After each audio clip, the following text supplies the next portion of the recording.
Dear students, this is the e-learning platform of Cambridge International School, Dasua. I am Kamaljeet Sharma, PGT Accountancy, teaching accountancy to the students for grade 11th and 12th in Cambridge International School. And this session is for the subject of accountancy for grade 11th commerce. Let's recap. Dear students, in the last session we started chapter 6, that is accounting procedures, rules of debit and credit, from your book Double Entry Bookkeeping by T.S. Grewal. In this chapter, you have learned about the traditional approach of rules for debit and credit. Today, we will continue the same chapter and try to understand the modern approach of rules of debit and credit. I hope this session would help to solve all the practical problems given at the end of the chapter in your book Double Entry Bookkeeping by T.S. Grewal. Today, we will continue this chapter, that is your accounting procedures, rules of debit and credit.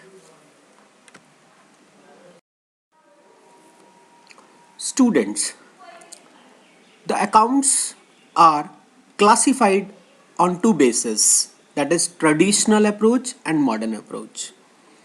We have learned about the traditional approach. Traditional approach is also called English approach, whereas modern approach is also called American approach.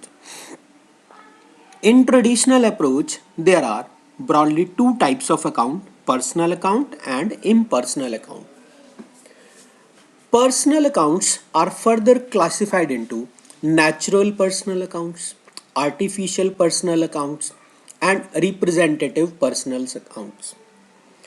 Whereas impersonal accounts are further classified into real accounts and nominal accounts. Personal account, as the name appears, related with person. So natural person's account, for example, Ram account, Sham account, Sita, Geeta, Ina, Meena, these all are natural personal accounts. Artificial personal accounts are those which are non-living beings, not living beings, but we have some names for the establishments. For example, ICICI Bank, Cambridge International School, say Gupta Cloth Emporium, say Pizza Hut, Domino's, all these establishments which carry a name but non-living beings. That's why they are called artificial personal accounts. Representative personal accounts are those which represents a group or an item. For example, outstanding expenses like salaries outstanding, prepaid expenses like prepaid insurance, accrued incomes like accrued commission or accrued interest, unearned incomes like advance commission. Whereas impersonal accounts which do not have any relation with any person, these are classified into real account. Real means actually. So all assets lies under the category of real account. Nominal accounts, as the name appears, nominal, which means it is nothing. But for our convenience, we have given them some names. For example, all the expenses, losses, incomes and gains lies under the category of nominal account. So for the purpose of balancing the accounts or preparation of accounts or for journal entries, all these we have used these traditional approach accounts in the form of personal, real or nominal account. Whereas In the modern approach, we'll be using types of accounts in the name of assets account, liability account, capital account, revenue account, or expenses account.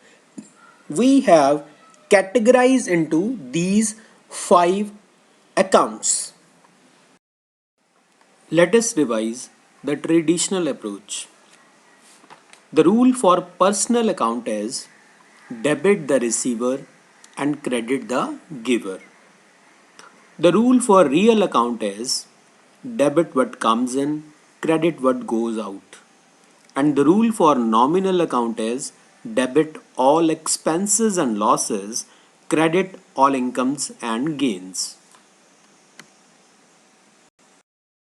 Now we will start the modern approach. We have identified or categorized the total accounts in five categories: assets, liabilities, capital, revenue, and expenses. First of all, we have to identify the accounts involved in the transaction, whether it is asset or a liability or a capital or a revenue or expense. Let us discuss assets. Assets. If there is any increase in the asset of the organization given in that transaction, the increase in asset will be debited, whereas decrease in the assets will be credited. Now comes the liability. If the value of liabilities increases, it will be credited. And if the value of liabilities decreases, it will be debited. Now comes the capital. If the capital of the proprietor increases in the business, if the balance of the capital increases in the business, it must be credited. And if the capital decreases, it must be debited. Now comes the revenue. Now what is revenue? Revenue is the amount received from the sale of goods and services. So if there is any increase in revenue, it should be credited, or if there is decrease in the revenue, it should be debited. Now comes the expenses. Expenses are the amount spent to generate the revenue. So if there is any increase in the expenses of the organization, these expenses are debited.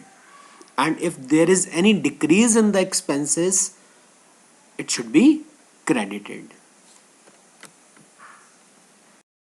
Now I have summarized the modern approach for rules of debit and credit.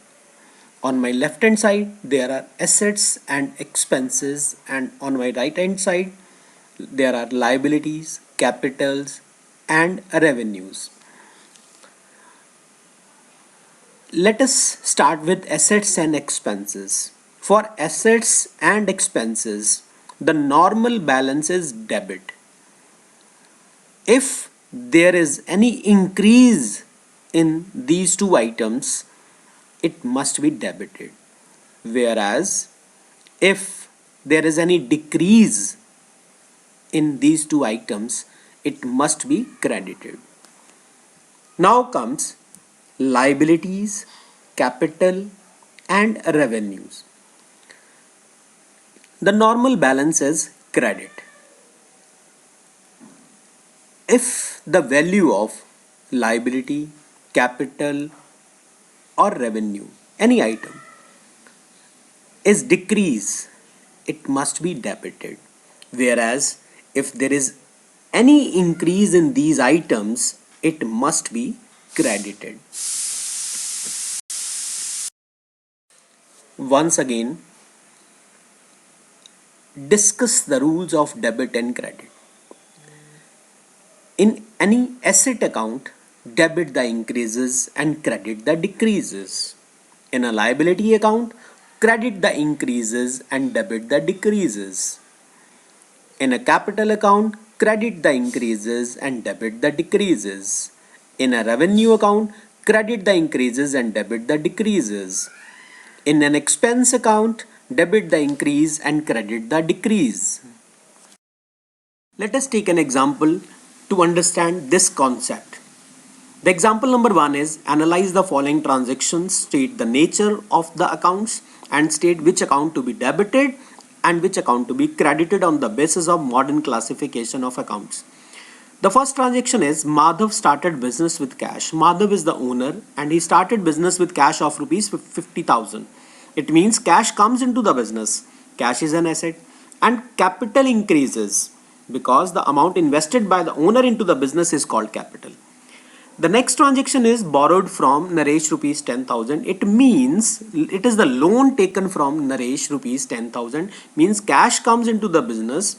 It means the cash increases, cash is an asset, but along with it, the liability also increases. Liability also comes with as a loan. The next is purchased furniture for cash.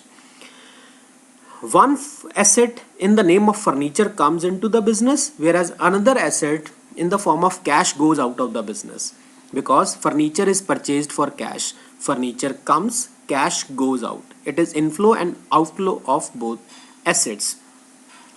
Next one is purchased goods for cash rupees 1500. Purchased goods means goods purchased for the purpose of resale. Purchases are a part of expense. We have spent rupees 1500 on the purchases and cash goes out of the business. The next is sold goods for cash. Sold goods means sales and sales are the incomes. These are the revenues basically. So revenue comes into the business in the form of cash, but goods goes out of the business. So this transaction is sold goods for cash. Now we will classify these transactions as per the modern classification of accounts. Now this is the analysis of the transaction. Number 1 is Madhav started business with cash. The accounts involved are cash and capital. Cash is an asset whereas capital is capital, that is equity. Cash comes into the business, it means cash increases, it means asset increases. Capitals comes into the business, it means capital increases, means the effect is cash increased, that is asset increased, capital increased, that is capital increased with rupees 50,000.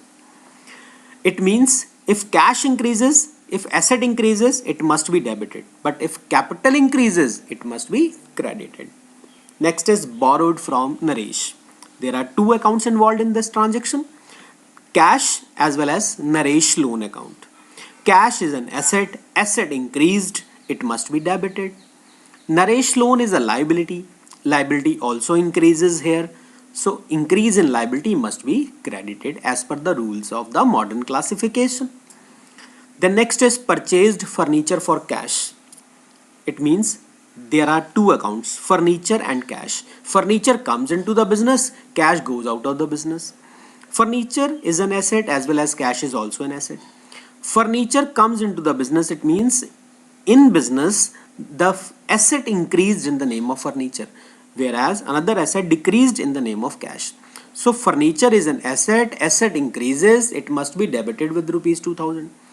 Cash is also an asset, but it is decreased here. It must be credited rupees 2000. The D transaction, next transaction is goods purchased for cash. So here two accounts involved, purchases and cash. Purchases are expenses, cash is an asset. Expenses increased at the time of purchasing goods, the expenses increased. So expenses increased, it must be debited. Whereas cash is an asset and cash decreases. So when there is decrease in any asset, it must be credited. The next one is sold goods for cash. It means it is cash sales. It means cash comes into the business. There is an inflow of cash. So cash is an asset, whereas sales are revenues.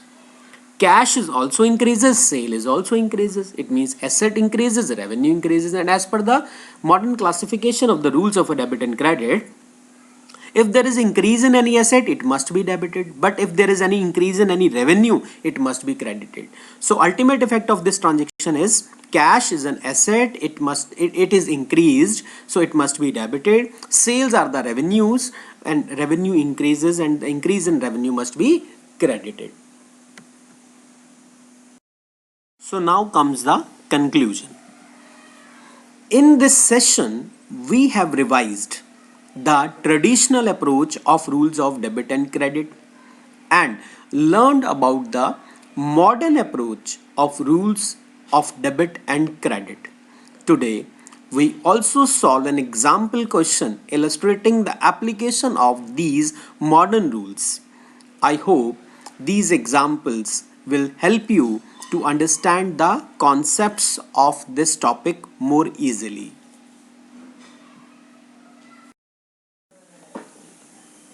Now it's homework time.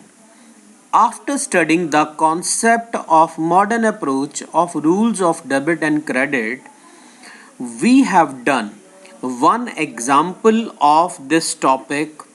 So kindly revise all the concepts and make yourself understand the utility of these concepts. Please try to solve some illustrations and unsolved questions related to this topic of chapter number 6 from the book Double Entry Bookkeeping by T.S. Grewal. You can also try to solve some questions from your NCERT. All the above homework to be done in your homework notebook. In the next session, we will continue our next topic.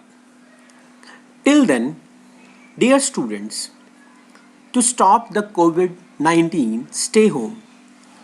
If you don't think about yourself, think about your loved ones. So stay home, please. But study regularly.